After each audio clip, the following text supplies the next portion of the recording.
and his mother and father open up a local shop in Ballarat. So Menzies himself was not from a privileged upbringing at all. He was from what we might call something like a sort of a lower middle class family. There are stories of him as a child when there was a severe windstorm going through Ballarat, him remembering his house rocking from side to side. So again, this was not a child brought up in wealth. And Menzies, in all earthly respects at least, was certainly what we could call a self-made man, although he had very, very good and conscientious parents. His father at one point went into politics.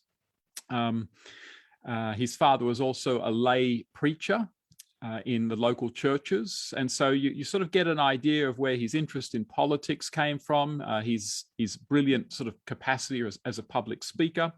Now, when he's about 13 years old, Menzies actually tops the whole state of Victoria in the sort of the primary school exams. He gets the #1 mark in Victoria and is allowed to go to any high school he wants.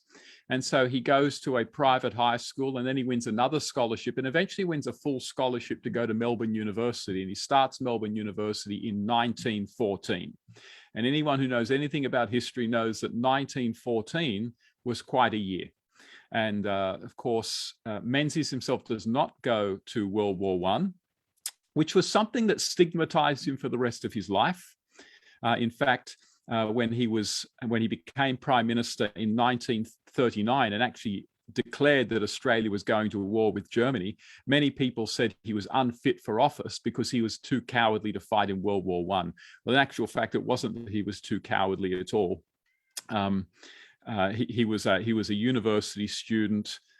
He had a brother. I think he may have had another family member who went. It was very common for one boy to stay home. But anyhow, that was an interesting age, and it was something that dogged him by his enemies for many, many years. He loved his university years, and he did absolutely outstandingly. He becomes, of course, a lawyer. He very, very famously in his 20s successfully defends a case known as the Engineers case before the High Court of Australia and wins. So he's an absolute prodigy as a lawyer.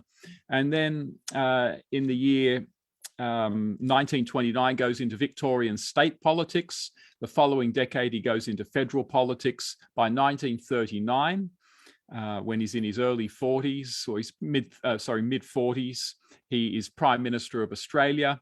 It doesn't go very well, and he steps down as Prime Minister for the sake of his party, the United Australia Party. And everyone thinks that Menzies is done, that he's forgotten, he's yesterday's man.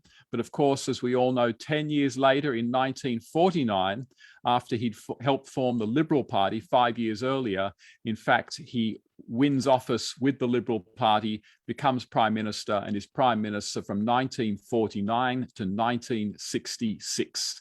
An unprecedented length of time in the history of Australian politics. The only person who doesn't even really come close, to be honest, is John Howard, who's in for 11 years. And that's the closest anyone has come.